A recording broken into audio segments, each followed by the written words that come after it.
ओम की ध्वनि ओ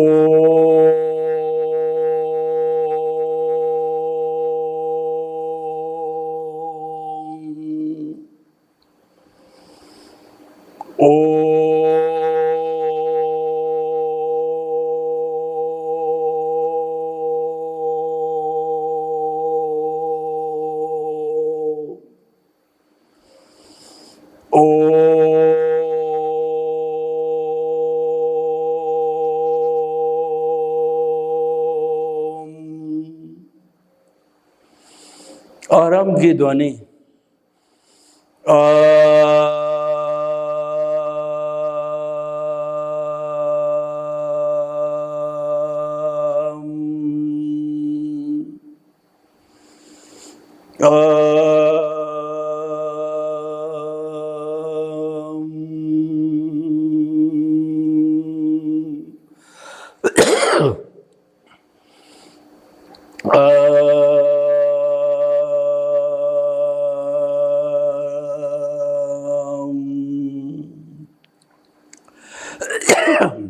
भाइयों और बहनों, मातृशक्ति को नमन। आज का हमारा अति उत्तम विषय कुंडलिनी जागरण एवं शाश्वत सुख। कुंडलिनी जागरण होने के बाद शाश्वत सुख मिलता है। कुंडलिनी जागरण को सम्यक दर्शन कहा जाता है। इसको शाश्वत सुख की प्रथम मंजिल कहा जाता है। फर्स्ट स्टेप होता है शाश्वत सुख का, वह कुंडलिनी जागरण कहा जाता है। वैसे कुंडलिनी जागरण एक प्रयोग है, वो आपको मैं पहले करवाता हूँ, उससे आपको मालूम हो जाएगा कि कुंडलिनी जागृत किसे कहते हैं। इसको एनलाइटनमेंट भी कहा जाता है, तो और इसको ज्ञान लेना भी कहा जाता है। कुंडलिनी जागरण के लिए सबसे पहले हम कायोत्सर्ग करेंगे। दोनों आंखें कोमलता से बंद कर दीजिए और जिस आसन में आराम से बैठ सकते हैं उसमें आप बैठ जाइए। कोई हलन चलन नहीं होनी चाहिए और जिस आसन में आराम से बैठ सकें उसमें बैठिए। दोनों हाथों की मुद्राएं ध्यान मुद्रा। अब अपने चित्त को शरीर के निचले भाग, दोनों पैरों के अंगूठे से ऊपर तक घुमाइए, ऊपर ले जाइए और पूरे शरीर में चित्त को घुमा कर ये सुझाव दीजिए कि पूरा शरीर शिथिल हो जाए, शिथिल हो जाए। अनुभव करें पूरा शरीर शिथिल हो रहा है और अनुभव करें पूरा शरीर शिथिल हो गया है। मेरा शरीर अपने स्थान से 1 फुट ऊपर उठ रहा है। पूरा शिथिल, कोई अकड़न नहीं, कोई जकड़न नहीं, कोई टेंशन नहीं, कोई तनाव नहीं, कोई स्ट्रेस नहीं, कोई स्ट्रेस नहीं। अब आप श्वास को शिथिल कीजिए। दोनों नथनों के मध्य में अपने चित्त को केंद्रित कीजिए। आते जाते सांस को देखिए और थोड़ा लंबा कीजिए।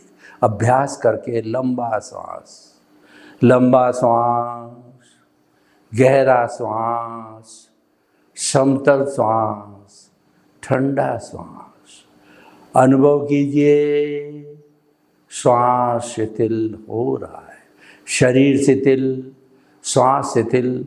अब हम कुंडलिनी जागरण करने के लिए हमारी रीढ़ की हड्डी का सबसे निचला भाग, शक्ति केंद्र, वहाँ पर देखिए एक तालाब बना हुआ है।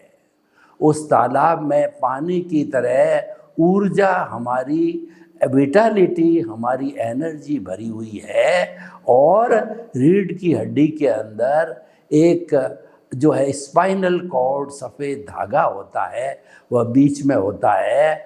अब हमारी जो गुदा है, जिससे कि हमारा मल द्वार निकलता है, बाहर निकलता है। इस गुदा को जैसे हम ब्लड प्रेशर के पंप को दबाते हैं, गुदा को दबाने के साथ में, श्वास के भरने के साथ में, ये जो एनर्जी पड़ी है, मेरी शक्ति पड़ी है, उसको जो है स्पाइनल कॉर्ड के जरिए रीढ़ की हड्डी के अंदर श्वास के भरने के साथ में ऊपर ले जाओ, ऊपर ले जा करके और सहस्त्रसार में छोड़ दीजिए।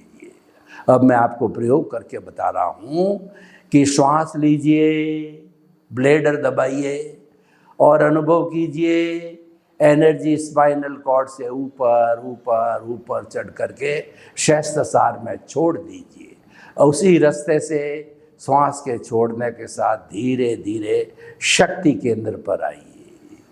श्वास को भरिए, शक्ति केंद्र से शक्ति को उठाइए, स्पाइनल कॉर्ड के जरिए पारे की तरह ऊपर बढ़ रही है, ऊपर बढ़ते बढ़ते और सहस्त्रसार में छोड़ दीजिए।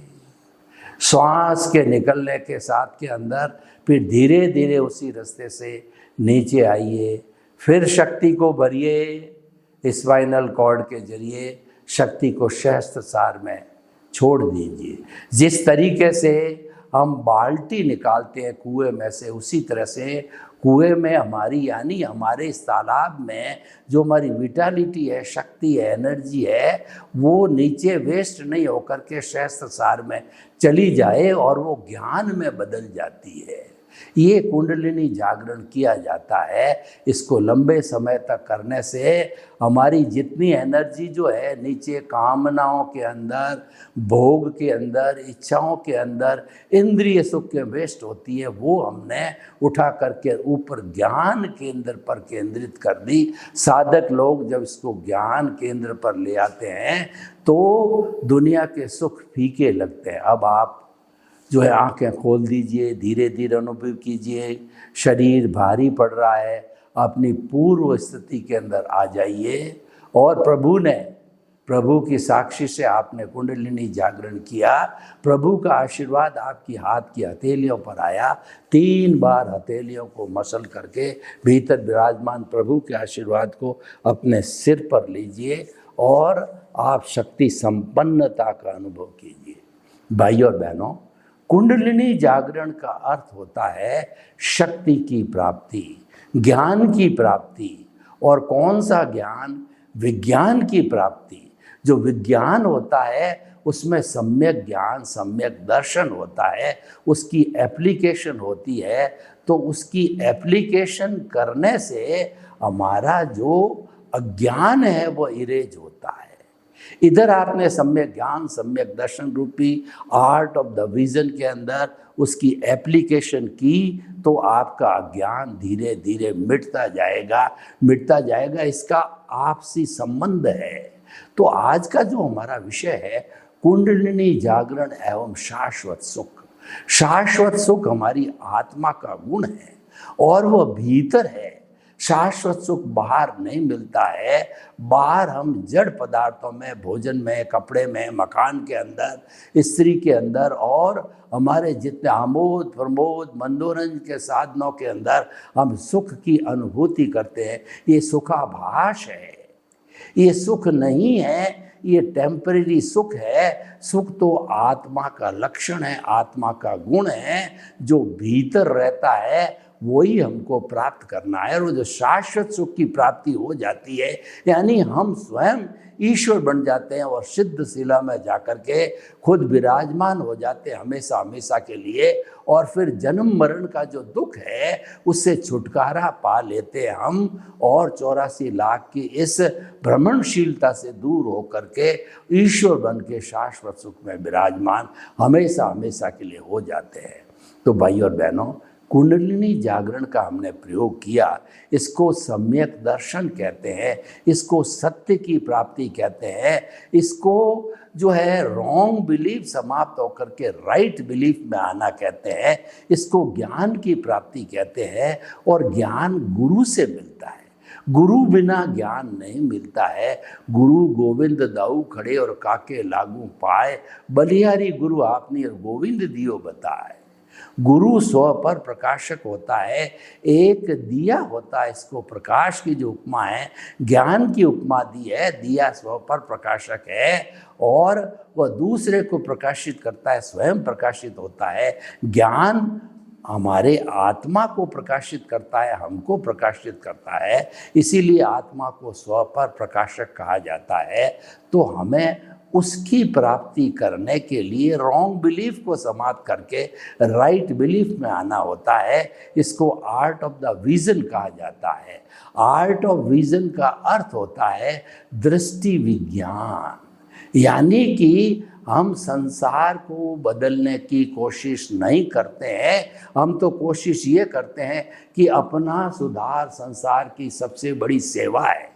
कोई व्यक्ति ये चाहता है कि मैं दुनिया में संसार के लोगों की भलाई करूं, परोपकार करूं, तो उसको सबसे पहले स्वयं का सुधार करना चाहिए। वही संसार की सबसे बड़ी सेवा हो जाती है। सुधरे व्यक्ति, समाज व्यक्ति से राष्ट्र स्वयं सुधरेगा। अगर आप दुनिया को सुधारना चाहते हो तो दुनिया की सबसे महत्वपूर्ण इकाई मनुष्य है। व्यक्ति को सुधारो, एक व्यक्ति सुधरेगा तो वो मल्टीप्लाई करके 11 को, लाख को, करोड़ों को सुधारेगा। मल्टीप्लिकेशन चलता रहता है और मल्टीप्लिकेशन रॉन्ग साइड में भी होता है।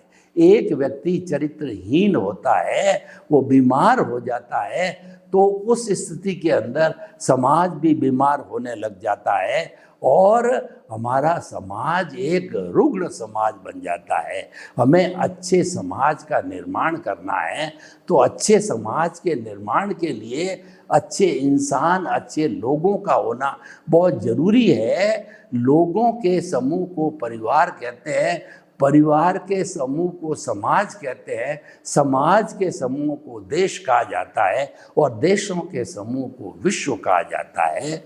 जो कि हमारा वसुधैव कुटुंबकम की भावना है वो इसी बात पर आधारित है कि एक स्वस्थ समाज का निर्माण, एक स्वस्थ विश्व का निर्माण, वो इस बात के ऊपर आधारित है कि हम सब वसुधा माँ की संतान हैं, वासुदेव पिता है हमारे सबके, इसलिए हम भाई भाई हैं। भातृत्व, भाईचारा, ये जो आया है वह वसुधैव कुटुंबकम से आया है। उसमें कोई किसी का अहित नहीं चाहता है।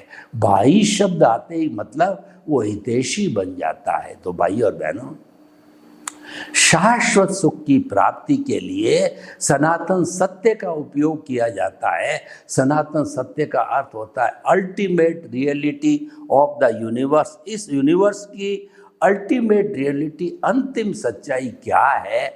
वह अंतिम सच्चाई है कुदरत, कुदरती रचना, कुदरत के कानून से शाश्वत सुख की प्राप्ति करना। कुदरत अपने आप एक महासमुंदर है और शाश्वत सुख देने वाला आत्मा एक स्वयं भी महासमुंदर है। इस दुनिया में आत्मा के समान कोई भी शक्तिशाली चेतन तत्व हमारे इस कुदरत में नहीं है। आत्मा स्वयं भू है और केवल ज्ञानी रूपी आत्मा, शुद्ध आत्मा पूरे ब्रह्मांड को देखने वाला है, जानने वाला है। वह विभु है, सबको जानता है, वो सब जगह उपलब्ध है और वह स्वयं भू है। इसीलिए सबसे बड़ी सत्ता है हमारी आत्मा और उसका मुख्य लक्षण है शाश्वत सुख की प्राप्ति। वही आज हमारा विषय है। प्रश्न ये है कि हम शाश्वत सुख क्यों चाहते हैं? भाई और बहनों, हमारा जो ये व्यवहार जगत है, उस व्यवहार जगत में उदय और प्रारब्ध के अनुसार हम दो पलड़ों के अंदर झूलते रहते हैं। कभी सुख का पलड़ा, कभी दुख का पलड़ा, और उसमें झूलते झूलते और अनादि अनंत काल से हम झूलते आ रहे हैं। तो ये मानव प्रकृति है कि वह व्यक्ति एक ही वस्तु को बार बार करते करते ऊब जाता है। तो हमारे भीतर भी एक ऊब आ जाती है और प्रभु से हम प्रार्थना करते हैं कि हमारे को जो है शाश्वत सुख दिलाओ, ऐसा सुख दिलाओ कि जिसके बाद में दुख आए ही नहीं है। वो हमारा विषय है शाश्वत सुख। तो इसकी हमें नींव लगानी है। ये मानव जीवन का सार है।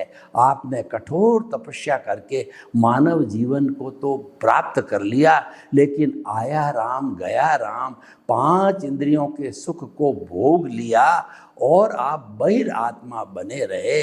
मैं मेरा में उलझे रहे। मेरा घर, मेरा परिवार, मेरा धन, मेरी दौलत, मेरे संबंध, सत्ता, संपत्ति, मेरा पद प्रतिष्ठा, उसी के अंदर मैं मेरा में उलझे रहे और पूरा जीवन समाप्त कर दिया।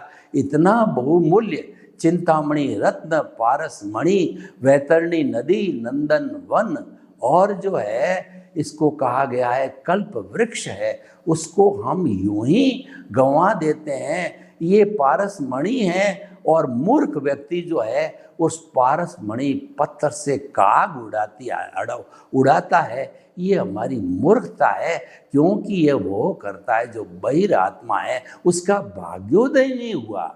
मनुष्य जन्म तो पिछले भाग्योदय से प्राप्त कर लिया, लेकिन इस जन्म के अंदर उदय और प्रारब्ध के अंदर आपको कुंडलिनी जागरण होना, आपको सनातन सत्य की प्राप्ति होना, आपको शाश्वत सुख की नींव लगाना, आपको ज्ञान की प्राप्ति होना। अगर पुण्योदय है तो नहीं हो सकता। जो लोग पुण्यशाली होते हैं, पुण्योदय वाले होते हैं, उनको ही सहज ही गुरु मिल जाते हैं, ज्ञान मिल जाता है और वो इस दिशा में आगे बढ़ते रहते हैं। देखिए, बहुत ही सुंदर विषय है, और ये सुंदर विषय दृष्टि विज्ञान कितना अच्छा विषय है कि आपको दुनिया को नहीं बदलना है कि मन वचन काया की शुद्धि करो, मंदिर जाओ और त्याग करो, पचकान करो, धर्म करो, ध्यान करो और ज़्यादा से ज़्यादा शरीर को कष्ट दो, तकलीफ दो। ये सारी चीज़ें होती है। ये सृष्टि बदलने की बात है। हमारा विषय सृष्टि बदलना नहीं है। हम सृष्टि को टच भी नहीं करते हैं। चाहे आप कैसे ही स्त्री हो, पुरुष हो, नपुंसक हो, कोई भी धंधा करने वाले हो, किसी भी लेवल के व्यक्ति हो, हम तो आपकी दृष्टि को बदलते हैं। और जब दृष्टि बदल जाती है तो सृष्टि ऑटोमेटिकली बदल जाती है। सृष्टि के बदलने से दृष्टि नहीं बदलती है, दृष्टि के बदलने से सृष्टि बदलती है। इसलिए कहा गया है कि दिशा बदल दो, दशा बदल जाएगी, नज़र बदल दो, नज़रिया बदल जाएगा, और दृष्टि बदल दो, जो सृष्टि बदल जाएगी। ये जो दृष्टि है ये कहाँ से आती है? देखिए, मैं आपको एक त्रिवेणी बताता हूँ। उसके अंदर दृश्य, दृष्टा और दृष्टि, यानी कि हम खुली आंखों से जो देखते हैं वो सारा दृश्य है। इंद्रियों से, आँखों से दिखाई देने वाला सारा दृश्य कहलाता है। उस दृश्य को हमारी आँख कब देख पाती है? जब हमारा आँख का रेटिना है वो सही होता है। अगर आँख का रेटिना फूटा हुआ हो तो जो है हम नहीं देख पाते हैं, यानी ज्योति बिना हम नहीं देख पाते हैं। और ये जो ज्योति है, दृष्टि है, उसके प्रकाश से हम देखते हैं। तो मुख्य चीज दृष्टि हो गई, प्रकाश हो गया। अब प्रकाश देता कौन है? प्रकाश देता है पावर हाउस। आपने देखा होगा किसी गांव के अंदर, शहर में पावर हाउस से तारों के द्वारा बिजली पहुंचाई जाती है, और अगर पावर हाउस में कुछ गड़बड़ हो जाती है, पावर हाउस बंद हो जाता है, तो बिजली जो है हमको प्राप्त नहीं होती। जबकि तार लगे हुए हैं, बल्ब लगा हुआ है, ट्यूबलाइट सभी लगी हुई है, लेकिन फिर भी अंधेरा होता है, क्योंकि जो मुख्य दृष्टि प्रकाश देने वाला है वो दृष्टा, यानी हमारे भीतर विराजमान शुद्ध आत्मा परमपिता परमेश्वर है, वो दृष्टा है। उसका मात्र फंक्शन यही है, हमको ज्योति देना, हमको दृष्टि देना, यानी कि ये स्व पर प्रकाशक है, ये तो प्रकाशित होता ही है और साथ साथ के अंदर ये हमारी दृष्टि को भी प्रकाशित करता है। वो दृष्टि ही काम करती है, तो हम उस दृष्टि को बदलने की बात कहते हैं। दृष्टि दो तरह की होती है, एक तो रॉन्ग बिलीफ होती है और एक राइट बिलीफ होती है। रॉन्ग बिलीफ को मिथ्या ज्ञान, मिथ्या दर्शन और मोहनीय कर्म कहते हैं, और राइट बिलीफ को हम सम्यक ज्ञान, सम्यक दर्शन कहते हैं, कुंडलिनी जागरण कहते हैं, और शाश्वत सुख की प्राप्ति की नींव लगाने की बात कही जाती है। ये सब चीज़ें एक दूसरे से जुड़ी हुई होती है। अगर आप पॉजिटिव साइड में जाते हो तो पॉजिटिव चलते रहोगे, नेगेटिव साइड में जाओगे तो नेगेटिव चलते रहो। नेगेटिविटी दुर्जनता है, पॉजिटिविटी सज्जनता है। तो हमारा कुंडलिनी जागरण और शाश्वत सुख है, ये हमारे चरित्र का निर्माण करता है। इसमें सम्यक ज्ञान होता है, सम्यक दर्शन होता है, सम्यक तप होता है और सम्यक चारित्र होता है। तो इन चारों को मोक्ष मार्ग कहा जाता है। इन चारों को समझना बहुत ज़रूरी है। और ये पॉजिटिव कब होते हैं? जब हमारे प्रभु के साथ संगति करते हैं।